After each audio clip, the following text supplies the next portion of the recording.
अस्सलाम वालेकुम नाजरीन। इस वीडियो का मरकज़ी नुक्ता ये है कि आईएमएफ की पाकिस्तान में क्या एक्टिविटीज़ हैं और उसकी रूट्स जो हैं वो कहाँ जाके मिलती हैं। नाजरीन, कहने को तो आईएमएफ यानी इंटरनेशनल मॉनेटरी फंड एक ऐसी ऑर्गेनाइजेशन है जो दुनिया में उन ममालिक की मदद करती है जो फाइनेंशियली कमज़ोर होते हैं। उनके लिए वो तजारत के फ़रोग़ में मदद देती है, गुर्बत कम करने के लिए मुख्तलिफ मुल्कों को इकनॉमिक ग्रोथ के लिए कर्ज़े देती है और एक्सपर्टीज़ भी मुहैया करती है। इसके तकरीबन 190 ममालिक जो हैं वो मेंबर्स हैं। इनका मेंबर बनना मजबूरी भी है, क्योंकि मेंबर ना हो तो दूसरे ममालिक जो हैं वो गैर मेंबर ममालिक के साथ कोई तजारत के मुआहदे वगैरह नहीं करते।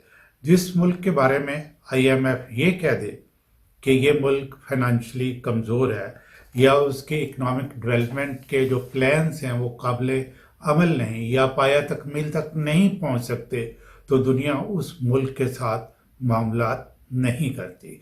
ये है आईएमएफ की इम्पोर्टेंस।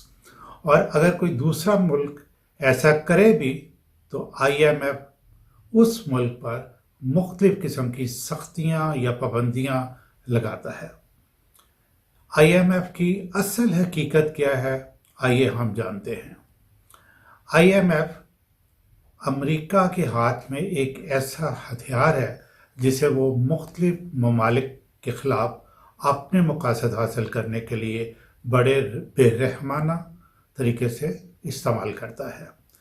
तारीख़ उठा के देख लें, अमेरिका का तरीक़ेकार यही रहा है कि जिस मुल्क से उसने कोई मफाद हासिल करना होता है, सबसे पहले वहाँ अनरेस्ट पैदा करता है, हालात ख़राब करके फिर मदद के लिए पहुँच जाता है और मुख्तलिफ़ तरीक़ों से अपनी शराइत बनवाता है। इस वक्त वो पाकिस्तान को आईएमएफ के ज़रिए बुरी तरह घेर चुका है और कर्ज़े की आखिरी किस्त जो कि सिर्फ 1.1 अरब डॉलर है, आईएमएफ अपनी ऐसी स्ट्रेटेजिक डिमांड्स कर रहा है जिनका कम से कम पाकिस्तान की इकनॉमिक डेवलपमेंट से ऐसा ताल्लुक नहीं हो सकता कि आईएमएफ एक कर्जा देने वाला इदारा इसको सामने रखे। आईएमएफ की ये शर्त कि जुलाई 2024 में बिजली, तेल, गैस वगैरह की कीमतों में इजाफा करें, ये बात तो समझ आती है, लेकिन ये शर्त कि चीन से आपने जो कर्ज लिया है उसको रीस्ट्रक्चर करें या चीन से मज़ीद डेवलपमेंटल प्रोजेक्ट्स पर बात ना करें, ये ज़्यादती है और पाकिस्तान को चीन से दूर करने की प्लानिंग है। आप खुद अंदाज़ा लगा सकते हैं कि ये किसी बैंक की शराइत है या किसी दुश्मन मुल्क से जंग हारने के बाद मुज़ाकरात हो रहे हैं। कभी कोई ऐसी शराइत सामने रखता है? अमेरिका की आईएमएफ को बतौर हथियार करने की मेरी ये जो दलील है, उस पर ब्रैड शर्मन ने मोहरे तस्दीक जो है लगा दी है। आपने देखा होगा कि बुध 20 मार्च को अमेरिकी कांग्रेस की जो सब कमेटी जिसमें कि डोनाल्ड लू ने पेश होना था, वहाँ एक मेंबर ने कहा कि पाकिस्तान से अपनी बात मनवाने के लिए आपके पास क्या स्ट्रेटजी है। तो जो एक मेंबर है सब कमेटी का, उसने ये कहा कि हमारे पास बड़ा अच्छा लेवरेज मौजूद हैं। उनमें से एक जो है वो आईएमएफ है और दूसरा ये है कि हम पाकिस्तानी हुक्काम के वीज़े जो है बंद करके, उन्होंने हुकाम कहा है, पब्लिक की बात जो है वो नहीं कही। आपको याद होगा कि शहबाज शरीफ साहब जो कि इस वक्त वज़ीर आज़म पाकिस्तान है, जब वो पिछले अपने दौर में वज़ीर आज़म थे तो उस वक्त उन्होंने आईएमएफ की एक किस्त लेने के बारे में कहा था कि आईएमएफ ने नाक से लकीरें निकलवाई हैं। ज़ाहिर है कि ये मुल्क की बहुत बड़ी तौहीन है। और कह भी कौन रहा था? उस वक्त का वज़ीर आज़म। ज़ाहिर है कि उनकी बात जो है बड़ी ऑथेंटिक समझी जानी चाहिए। हालिया दिनों में चीन और अमेरिका के सफ़ीर नए वज़ीर ख़ज़ाना औरंगज़ेब से غیر معمولی ملاقاتیں کر چکے ہیں، جس سے پتہ چلتا ہے کہ ملاقاتیں اکانومی اور فائنانس تک محدود نہیں ہیں۔ امریکہ اس صورتحال سے فائدہ اٹھا کر یہاں ڈیرے ڈالنا چاہتا ہے اور وہ اپنے سب سے بڑے حریف چین کو، جو کہ مستقبل میں اس کے لیے بہت بڑا خطرہ ہے، پاکستان سے دور کرنا چاہتا ہے۔ دوسری طرف پاکستان چین کے لیے بہت اہم ہے، کیونکہ چین ورلڈ اکنامک پاور بننے کا جو خواب دیکھتا ہے، اس میں ایک ملک جو کہ سب سے زیادہ مدد کر سکتا ہے یا سب سے زیادہ اہم ہے، وہ پاکستان ہے۔ امریکہ اور چین دونوں کے لیے پاکستان کی جیوگرافیکل لوکیشن جو ہے وہ بڑی امپورٹنٹ ہے۔ پاکستان کو اسے ذہانت مہارت سے استعمال کر کے دونوں ملکوں سے فوائد حاصل کرنا چاہیے۔ کسی ایک ملک کی طرف جھکاؤ پاکستان کے فائدے میں نہیں ہے۔ ناظرین، میں اس کو ریپیٹ کروں گا کہ کسی ایک ملک کی طرف جھکاؤ پاکستان کے فائدے میں نہیں ہے۔ پاکستان کو بہت ہی عقل مندی سے اور ذہانت سے اس وقت اپنے فیصلے کرنے ہوں گے۔ ہمیں یہ ذہن میں رکھنا چاہیے کہ امریکہ ایک قابل اعتبار ملک نہیں ہے۔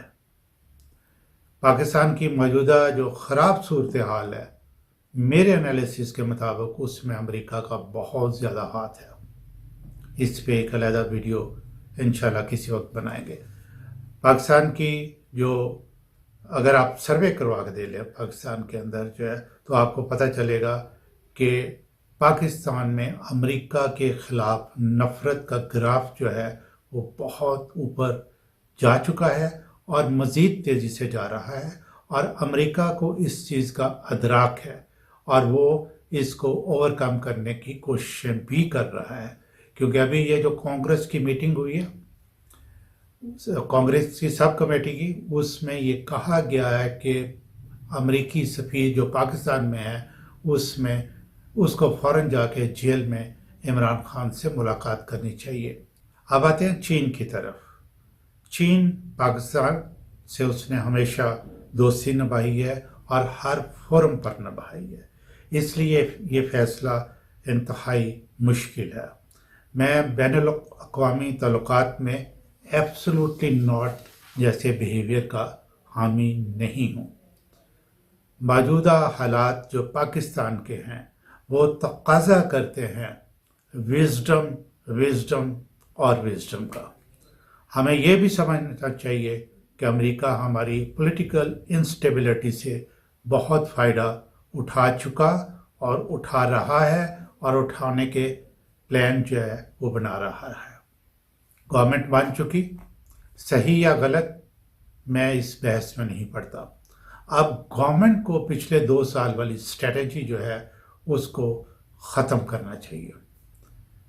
بالکل ختم کریں گے، یہ ان کے بھی حق میں ہے اور پاکستان کے بھی حق میں ہے، اور خاص طور پر انتظامی اداروں اور جو پولیس اور دوسرے جو اس طرح کے ادارے ہیں اور جونیئر عدلیہ کو سختی سے آئین اور قانون کے تابع کرنا بہت ضروری ہے۔ میں ریپیٹ کیے دیتا ہوں، پولیس اور جونیئر عدلیہ کو آئین اور قانون کے تابع کرنا بہت ضروری ہے۔ جونیئر عدلیہ کو فیصلے آئین اور قانون کے مطابق کرنا ہوں گے۔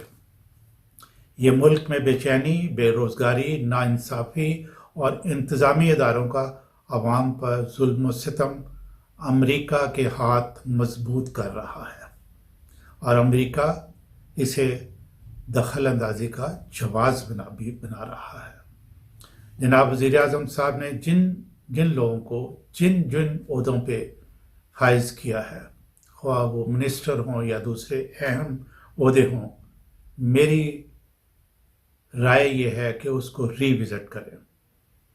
پولیٹیکل کمپلشنز ہو سکتی ہیں کہ آپ نے دوسری پارٹیز کو جو ہے وہ اکوموڈیٹ کرنا ہے۔ میں کچھ وزیروں کا نام لینے سے اجتناب کروں گا جو اپنے عہدے کے لیے موزوں نہیں ہے، جو کہ عوام جن کو کہ آپ نے اب یہ نہیں دیکھنا کہ नून लीग की हुकूमत है या पीपल्स पार्टी की हुकूमत है। अब आपने पब्लिक को देखना है कि पब्लिक जो है वो ज़्यादातर वो क्या चाहती है। पब्लिक की जो पल्स है उस पे हाथ रखें और ये जो तब्दीलियां हैं ये आप खुद कर लें। ये मुल्क के लिए बहुत अच्छा होगा। मेरी मुल्क के लिए बहुत दुआ है।